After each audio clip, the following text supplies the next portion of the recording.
Tonight on the 31 Nights of Halloween Horror, no matter what happens, no matter how bad it gets, remember this one thing. The child must be born. Tonight's movie, Beyond the Door.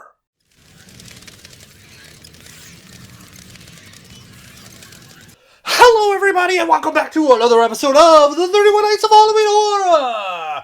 Triskaidekaphilia! And tonight, we are going to leave the world of the psychosexual because it makes everyone uncomfortable. Oh boy. And we are going to go into, let's say, more demonic type of film, supernatural type horror, and a movie that I think is unfairly treated by some, and that movie is Beyond the Door. Yes, Beyond the Door. Ooh, creepy. Anyways, what is Beyond the Door about? Well, it starts off with a monologue by a certain, how you would say, it's Satan, it's the devil. It's the devil monologue. He doesn't say it, but we all know what it is. And, kind of a warning about how the times have changed and people are very skeptical. And he's like, yeah, be skeptical. Don't believe as long as you can, but, that person next to you might be the devil. Anyways, so cut to a naked woman tied to an altar or some sort, whatever, and our main character looking upon it, but a man lets her escape, flee, and of course our narrator is not too pleased with this man whose name is Dimitri. He is very upset that he let her go because he was going to use her for something. And so he decides that, you know what, it's time for you to die, Dimitri. And basically has his car malfunction and he is going over a cliff. However, he thinks that Dimitri maybe could use one last chance. And so it's like, I will let you live for a little longer, Dimitri, if you find this woman and she's going to be pregnant and you have to make sure that that child is born. So that's all you got to do. Find her and make sure the child's born. So here we go. The woman, she's happily married. She already has 2 children. They're living the good life, and now she's pregnant. But something's wrong.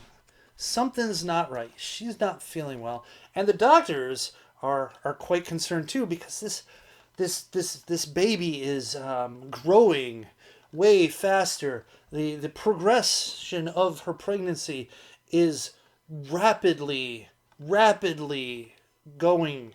It's like the baby is just it's going. It's growing super fast, abnormally fast, and they're thinking that is causing her to have, well, let's say, psychological issues. And, it's one thing to say that, you have an abnormally accelerated pregnancy, maybe causing you some stress and some psychological issues that will manifest it in certain visions, certain mood swings. But it doesn't manifest itself in like the children's room shaking and light and objects moving around and things like that. That usually doesn't happen. But anyways, so the family, of course, is worried about the pregnancy, and of course Dimitri shows up saying that he is the only one that can help her now, and the child must be born. The child must be born. And whatever it is, the poor woman is getting more and more, I would say, possessed as time goes on. So will the family be able to defeat the forces of darkness? Will the child be born? Will the child bring destruction? Will Dimitri succeed in his task? Well, you'll have to watch to find out. So let's get to the score, shall we? Violence and gore, 1.5 out of 5. This is not a very violent movie. This is not a very gory movie.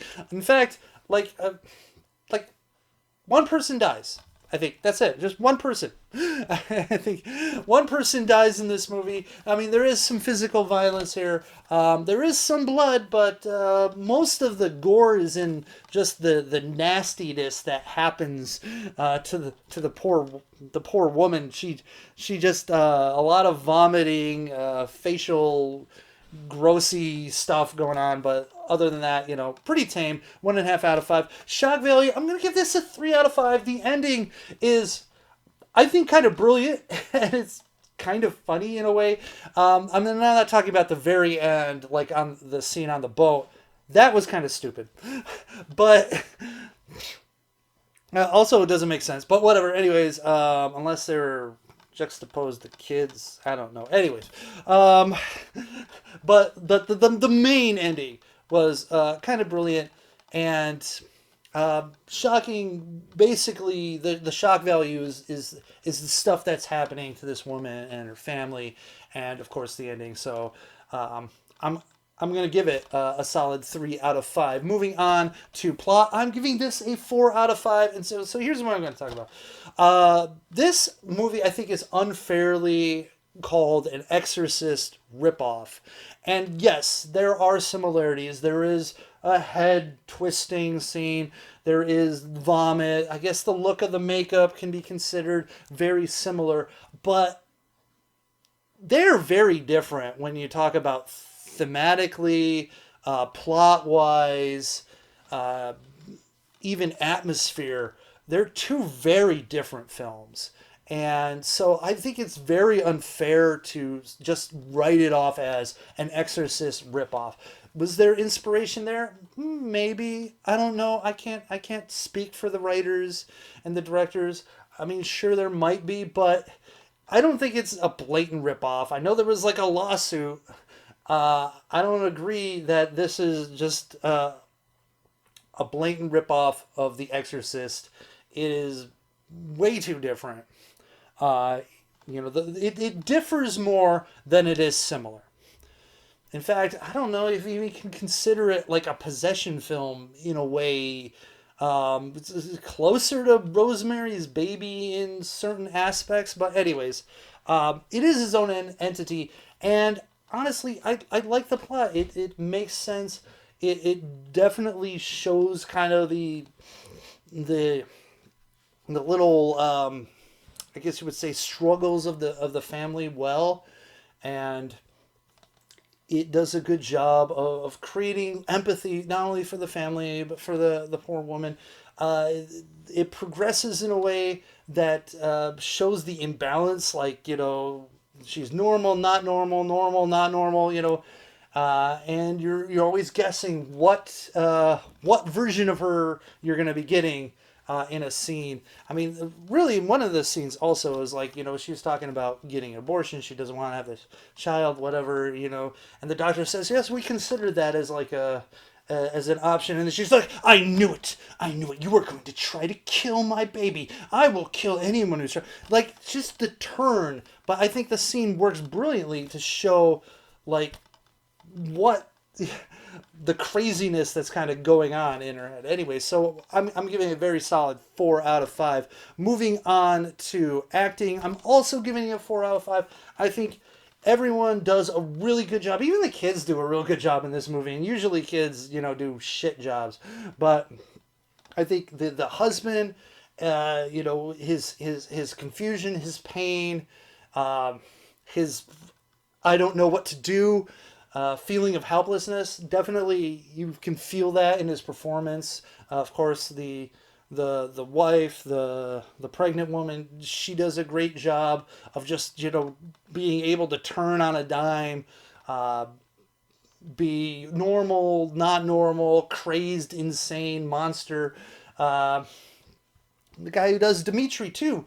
You can feel the desperation in his performance. You know, he's a guy who's like, I'm gonna die unless I complete this task, and you can feel that, and you can sense that, and just I think they're wonderfully done all around. 4 out of 5. Moving on to Nudity, and I am going to give this a 1 out of 5. I mean, normally it probably would be in a 0.5 out of 5, but since it was completely naked, I'll give it a 1. Just in that first scene, though, that just the first scene, the woman tied up there. There is a really weird thing where they superimpose Dimitri's face on her, which really, really lessens the effect. Anyways, weird. I don't know why they did that. Honestly, that first scene is really weird. It doesn't really gel, I don't think, with. I mean, I guess it shows Dimitri's betrayal in a way, but there's just like very little context about what the hell was going on there.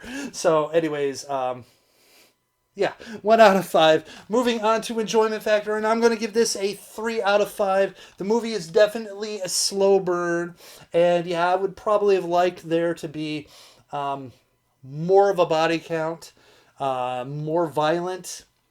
But honestly, this type of movie doesn't need it. Obviously, I like it, even though it doesn't have it. It's very solid. Like I said, it's kind of a slow burn. It takes a while to get to going. It is weird at times. So it's one of those things where you kind of have to think about it and actively follow what's going on, because if you sort of check out, you're probably gonna like miss a bunch of things. So it's definitely something that you got to actively watch. So 3 out of 5 enjoyment factor, and my overall impression is also a 3 out of 5. Very good supernatural horror movie that I think people should watch. Don't get fooled by the Exorcist ripoff complaints, because it's not. It is not. I mean, that's just lazy reviewing if you're gonna go that route, because you just fundamentally don't understand either movie at that point, because it's like, oh, it's a woman who's possessed, a girl who is possessed. Oh, head spin, their head spin. They green vomit, bam. They're the same movie, when there's actually no exorcism going on in this movie at all.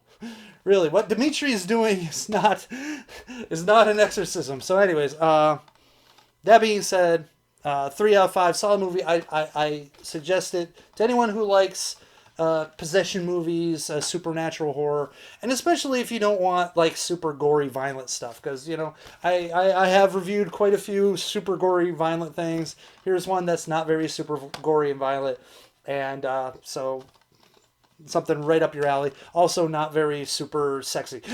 Okay, so and if you find her in her nasty possessed form to be sexy, oh my goodness, seriously,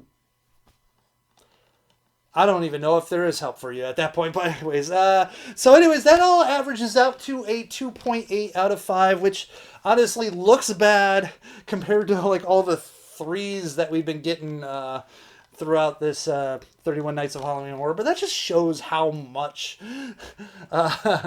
these bonus points affect that average score. But really, honestly, you got to look at that overall impression and enjoyment factor, more importantly, to get a sense for this movie. But it's really good. It's really good. I like it. And there you have it. Beyond the Door. So I was thinking, like, you know what? Maybe I should do all the movies that have Beyond the Door in them. And maybe we'll talk tomorrow night about why I sort of already started that. So, but in the meantime, thank you for watching another episode of the 31 Nights of Halloween Horror. Don't forget to rate, comment, subscribe, all that good stuff. And remember, Internet, to stay scary. And as always, like, I don't know. I don't have anything. This was just too weird to have like any sort of thing. I mean, like first of all, I guess be careful who you get involved with, because if he starts taking you to like naked girl ritual things, it's probably not on the good guy side. I'm just saying. I'm just saying. Usually, the naked ritual stuff is the purview of the not good guys. I'm just gonna put it out there. Okay. All right. Anyways. Ah!